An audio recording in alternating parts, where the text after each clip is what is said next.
Gold trusted gold buyers తాకట్టులో ఉన్న బంగారాన్ని విడిపించి ఈ రోజు ఉన్న మార్కెట్ ధరకే కొనబడును. మరిన్ని వివరాలకు సంప్రదించండి 7771077720.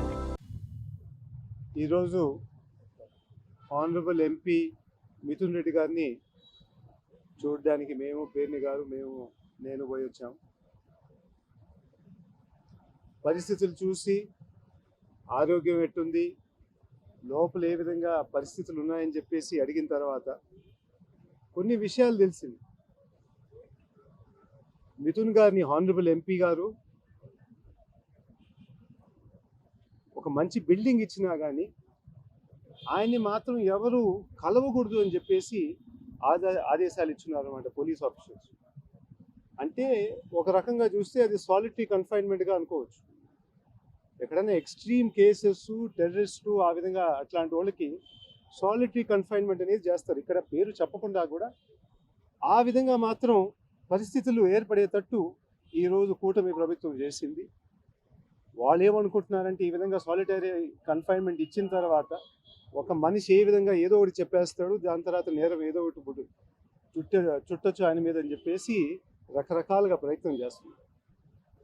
గమనిస్తే ఈ 3 నెలల్లోనే 2-3 సార్లు ముఖ్యమంత్రి గారు ఈ పార్టీని చేస్తామని చెప్పేసి చాలాసార్లు ప్రకటించారు.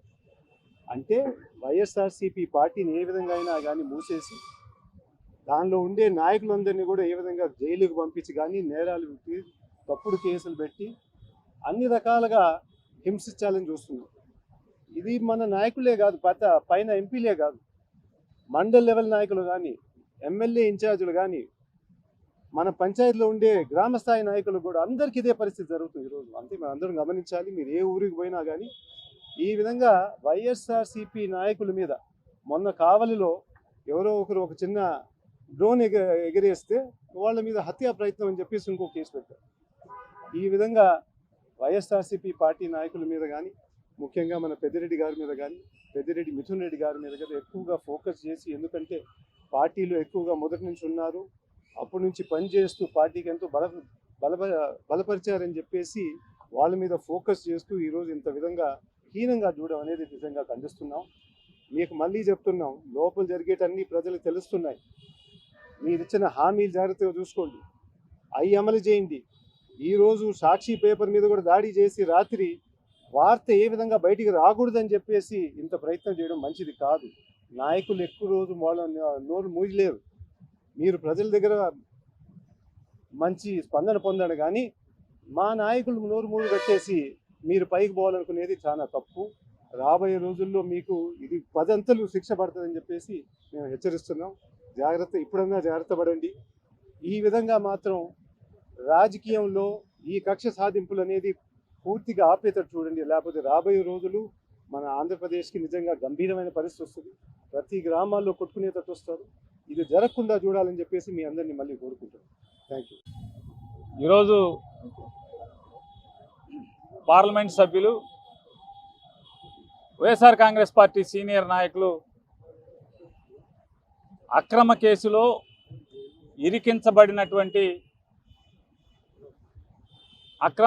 ఇరికించబడినటువంటి మిథున్ రెడ్డి గారిని ములాఖాత్ ద్వారా వారిని పరామర్శించడం జరిగింది.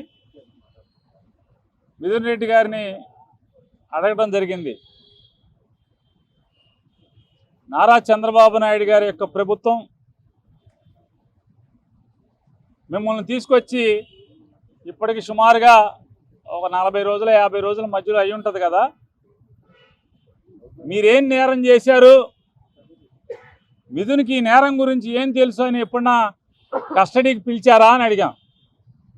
ఇంతవరకు నారా చంద్రబాబు నాయుడు ప్రభుత్వం ఇది అక్రమ కేసు, తప్పుడు కేసు, వేధింపుల కేసు, కేవలం పెద్దిరెడ్డి రామచంద్రారెడ్డి గారి మీద మానసిక వేధింపుల కోసమే, మానసికంగా భౌతికంగా పెద్దిరెడ్డి గారిని ఏమీ చేయలేక మానసికంగా పెద్దిరెడ్డి రామచంద్రారెడ్డి గారిని వేధించటం కోసమే, కుంగదీయటం కోసమే ఈ అరెస్టు తప్పితే నిజంగా ఇందులో మిథున్ రెడ్డి గారు కనుక నేరం చేసి ఉంటే ఒక్కరోజున్నా కస్టడీకి పిలిచారా, పోలీసులను విచారించారా? అంటే కేవలం ఏదో ఒక రకంగా ఒక తప్పుడు కేసుతో ఎవరో ఒక ఇద్దరి అంటే కో-అక్యూజ్డ్ కన్ఫెషన్ స్టేట్మెంట్ అంటారు న్యాయశాస్త్రం న్యాయవాదులు చెప్పే భాషలో, కోర్టు భాషలో. అంటే ఒక తోటి ముద్దాయిలు చెప్పినటువంటి కేవలం మౌఖిక వాంగ్మూలం ద్వారా ఈయన్ని ముద్దాయిగా తీసుకొచ్చి ఇక్కడ పెట్టడం జరిగింది. నారా చంద్రబాబు నాయుడు గారికి లేదా ఆయన ప్రభుత్వానికి ఆయనకి ఒకటే చెప్పదలుచుకున్నాం. 44, 45, 46 లేదా ఇంకొన్నాళ్ళు లోపల ఉంచుకున్నంత మాత్రాన మిథున్ రెడ్డి అనేటువంటి ఆయన కుంగిపోయేది లేదు, భయపడేది లేదు. బయటకు వచ్చిన తర్వాత అంటే మెరిట్స్ ప్రకారం కోర్టుల్లో న్యాయాన్ని నమ్ముకున్నాం, మేము కోర్టులు నమ్ముకున్నాం. ఈ రోజుకి కోర్టుల మీద మాకు నమ్మకం ఉంది. ఖచ్చితంగా వాళ్ళకైతే వారానికో 10 రోజులకో ఎప్పటికోప్పటికి మీ తప్పుడు కేసుల ఇరికిచ్చిన దాంట్లోంచి బయటికి రావటం ఖాయం. వచ్చిన తర్వాత మిథున్ రెడ్డి ఏ రకంగా పనిచేస్తాడో, ఎంత ఉత్సాహంగా పనిచేస్తాడో, మీకు రాజకీయంగా ఎన్ని చుక్కలు చూపించాలో చూద్దరు, కానీ కంగారేం లేదు. కాకపోతే మీరు అనుకున్నటువంటి ప్రయత్నం పెద్దిరెడ్డి గారిని కుంగదీయాలని, ఆయన కుంగిపోయే మంచా చూద్దరు కానీ కదా. పెద్దిరెడ్డి రామచంద్రారెడ్డి గారు కానీ, పెద్దిరెడ్డి మిథున్ రెడ్డి గారు కానీ ఏ రకంగా మీ ప్రభుత్వం మీద ఏ రకంగా తిరుగుబాటు చేస్తారో, ఏ రకంగా పోరాటం చేస్తారో, మీ ప్రభుత్వం లేదా ప్రజల్లో మీ మీద మీకున్నటువంటి మీరు చేసేటువంటి పాపాలని ప్రజల్లో ఎండగట్టి ప్రజల్ని చైతన్యపరిచి మీ ప్రభుత్వం ప్రజల్ని చైతన్యం చేయడం ద్వారా మీకు మీ రాజకీయాన్ని తుదముట్టించే రోజు, మీ ప్రభుత్వానికి చరమగీతం పాడే రోజు మరొక 3 సంవత్సరాల్లో తేవటానికి మూలకారకులు తండ్రి కొడుకులు అవుతారనేది కూడా మీరు రుచి మీకు హెచ్చరిక చేస్తున్నాం. For latest updates on India Pakistan, download our TV Live app